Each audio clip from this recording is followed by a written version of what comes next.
वो कहां से जुड़ जाता है? मां की नाल से, कॉर्ड से। एक्चुअली में उस कॉर्ड को कहते हैं स्टेम। बहुत अच्छा सब्जेक्ट है, इसको बड़ा ओपन माइंडेड होकर सुनिएगा। उसको कहते हैं बेसिकली स्टेम, जिसको हम लोग नाल या इंग्लिश में कॉर्ड कहा जाता है। ठीक, जब वो भ्रूण मां के गर्भ से जुड़ता है उस नाल के माध्यम से, तो मां के ब्लड और सेल्स के रूप में उसको सप्लाई होती है। धीरे धीरे धीरे धीरे वो भ्रूण डेवलप होने लगता है। दिखता होगा आपको 3 महीने बाद एक अल्ट्रासाउंड, 6 महीने बाद एक अल्ट्रासाउंड होता है। धीरे धीरे बच्चा डेवलप होता हुआ दिखता है। जब डेवलप होता है तो क्या डेवलप होता है? वो डेवलपमेंट होता है, बच्चे का हार्ट बनता है, दिमाग बनता है, हमारे ही आपका बना है और इसी प्रोसेस से बना है। हड्डियां बनती हैं, किडनी बनती है, लीवर बनता है, पैंक्रियास बनता है, मांस बनते हैं, हड्डियां बनती, आंख बनती, नाक बनते, मुंह बनते, दांत बनते, नाखून बनते, यानी फुल बॉडी हमारा किससे बनता है? स्टेम से, कोशिकाओं से बनता है।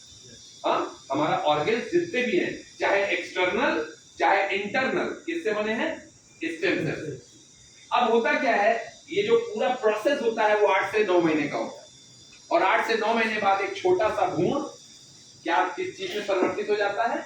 एक बच्चे में परिवर्तित हो जाता है। 8 से 9 महीने में मां उसको डिलीवर करती है, और जैसे ही उसको डिलीवर करती है तो सब क्या होता है? सबसे पहले वो कॉर्ड को काट दिया जाता है, वो नाल को उस बच्चे से, मां से अलग किया जाता है, कॉर्ड काट के। और जैसे ही कॉर्ड कटता है तो बस उसी समय तक जितने स्टेम सेल्स हमारी बॉडी में मां के द्वारा आ चुके होते हैं, आपको जान के ताज्जुब और हैरानी होगी कि उतने ही स्टेम सेल से हम अपना पूरा जीवन जीते हैं। क्योंकि स्टेम सेल्स का कोई इंजेक्शन नहीं आता है, कम पड़ा लाओ बाहर से ले ले। समझ में आ रही मेरी बात सर? वो स्टेम सेल्स हमारी बॉडी में हमारे पूरे बॉडी को चलाते हैं। अच्छा, दूसरी चीज, जब बच्चा छोटा होता है तो हमारे स्टेम सेल्स, उस बच्चे के स्टेम सेल्स 100% एक्टिव होते हैं। और सर आपको बताऊं, स्टेम सेल्स टूटते फूटते भी रहते हैं, टूटते फूटते रहते हैं, डीएक्टिवेटेड भी होते रहते हैं। और होता क्या है, जब डीएक्टिवेटेड होते हैं तो फिर आपको जान के फिर से ताज्जुब होगा कि साइंस ये कहती है कि 40 की एज तक आते आते हमारी बॉडी के लगभग 70% सेल डीएक्टिवेटेड हो जाते हैं, डिस्चार्ज हो जाते हैं। बचते कितने हैं? 30%। और उस 30% से हमारी आज की लाइफ, जितने भी 40 के आसपास हैं, हमारी लाइफ उसी 30% सेल से चल रही है। जैसे एक एग्जांपल देता हूं, ये एक रिमोट है। हेलो, क्या है ये? एक रिमोट है। कैसे चल रहा है? बटन दबा रहे चल रहा है, लेकिन इसके अंदर भी क्या है?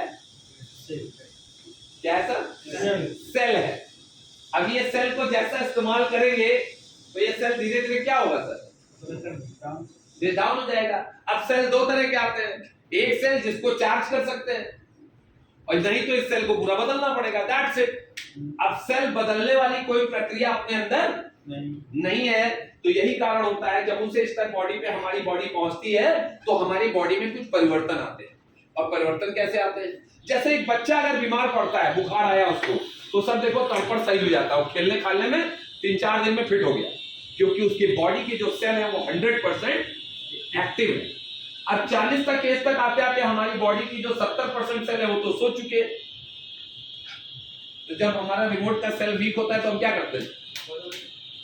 नहीं, कुछ दिन उससे भी चलाते हैं, ठोकते पीटते हैं, ठोक रहे, बजा रहे, निकाला, रगड़ा, गरम किया, फिर लगाया, चार्ज किया, फिर थोड़े दिन चला, ऐसे तो करते हैं। तो 40 तक आते आते यही एक्सपेरिमेंट हमारी आपकी बॉडी पे शुरू हो जाती है। हम भी ठोक पीट, यहाँ जाना वहां जाना, उस डॉक्टर से मिलना, वो डॉक्टर कहता अरे शुगर हो गई, लो ये दवाई खाओ।